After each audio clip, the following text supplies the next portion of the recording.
I've been thinking a lot lately, especially with it being Easter, that my shift in politics didn't actually start with politics. It started with my faith. I was raised Christian, I was non denominational, but if I'm being honest, it wasn't just religion to me. It was everything: faith, family, country, guns. That wasn't a list, that was literally my worldview.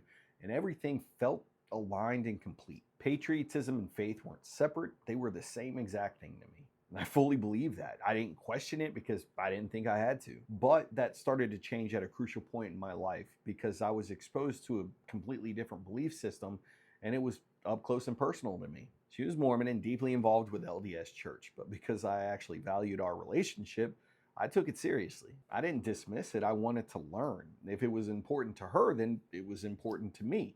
So we had missionaries over and we talked a lot, and I challenged them a lot. I challenged their understanding of the Bible. I challenged their doctrines. I challenged their logic and why they believe what they believed. And I was confident. I knew my stuff, or at least I thought I did. And not to pat myself on the back, but some of those conversations, I had those young missionaries starting to question themselves. But the thing that stuck with me after those conversations was that all the time, effort, and energy that I was putting into, pick apart their beliefs, I never turned that scrutiny in on my own. So I made a decision that I'd never made before, and I didn't realize then, but it would impact the rest of my life.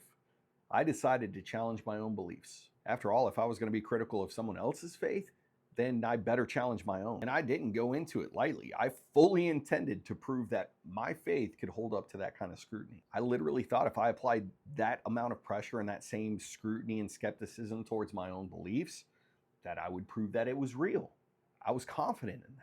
Plus, I'd have the added benefit of having a much deeper understanding of my own faith and know how to defend it properly. So I prayed on it. I prayed it every night, every single day, every challenge. I prayed.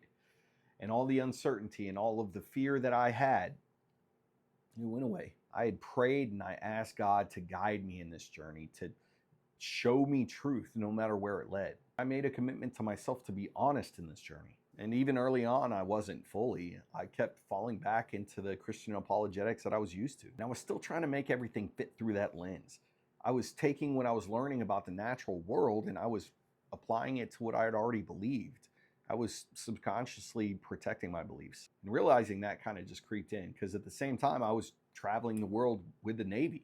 I was visiting different countries, different cultures. I was experiencing different religions. And when you sit down and you actually talk with these people, or if you have the luxury of living amongst them, then you learn that their beliefs and their cultures and their religion is just as strong as yours. And they're not confused or blind. They're not misguided. Their faith is just as real to them. And it's rooted in their family and their community and their upbringing. It was passed on generation to generation, just like ours. So for me, if faith can lead you to Christianity or to Islam or to Hinduism, and you still have the same conviction and passion, then how can faith alone be a reliable measure for truth? And I remember trying to work around that using the same Christian apologetics that I was used to. That my faith was different because it was grounded in evidence and everybody else was just confused. And those religious texts, those canonical doctrines, they could be rooted in real places, real events, and real history. That's not unique to Christianity. Every religion has that, and every religion relies on it just the same. And realizing that all the things that I thought made Christianity special was shared by every other religion in the world. That's when things got uncomfortable for me. Everything that I built my understanding of this world on started to crumble. Talk about an existential crisis. It felt like being dropped in the middle of the ocean without a life raft, and you just start reaching for something to keep you afloat. And for me, that became an insatiable quest for knowledge. Because after decades of my beliefs being based on trust me and validation and repetition, I just needed to know things. And I actually remember a very specific moment that it felt like an epiphany. Evolution had always been one of those things I accepted, but again, it was through a Christian lens. I didn't really wrestle with it, but I didn't fully understand it either. All I knew is that science said evolution existed, and my faith said that that was God's driven plan. But I started learning about chromosome 2, that fusion. And for me, that actually clicked. It made sense. That was the moment that facts, not beliefs, started to shape my understanding. Because it wasn't abstract anymore. It was tangible. It was actual evidence that we could look at, and it proved something. And that level of detail, the complexity, it still made sense, but it also let me know that there's a lot more to learn about this world. And once I understood that and accepted it for what it was, it changed how I approached everything. I started to lean on science more. I started to lean on evidence. I wanted things that were observed, repeated, and understood. That's it. That's how I started to rebuild my thinking, because I'd learned that certainty and identity are truth's kryptonite. Because truth can be questioned. It'll hold up to scrutiny. It doesn't need deflection or excuses. And that's why I became a constant student of history, science, our systems, how things work, why they work. That's my drive. The more questions that I asked, the more complex the world got. Definitely didn't simplify my understanding, but the clarity was the lack of certainty. There was cause and effect. There's nuance, trade-offs. I started to see that the world is in clean lines of good and evil. Its interactions, its consequences. But there was a question that I did stop asking, and that's, what do I believe? Because I replaced it with, why do you believe it? And eventually, is it actually true? And once I started applying that same process to everything else, my politics weren't immune to it either. That same skepticism, the same willingness to question, it carried over. I want to be very clear about something, because I didn't turn against religion. Okay, maybe I did it first. And I understand what religion provides. It gives people comfort. It gives them structure and community and meaning.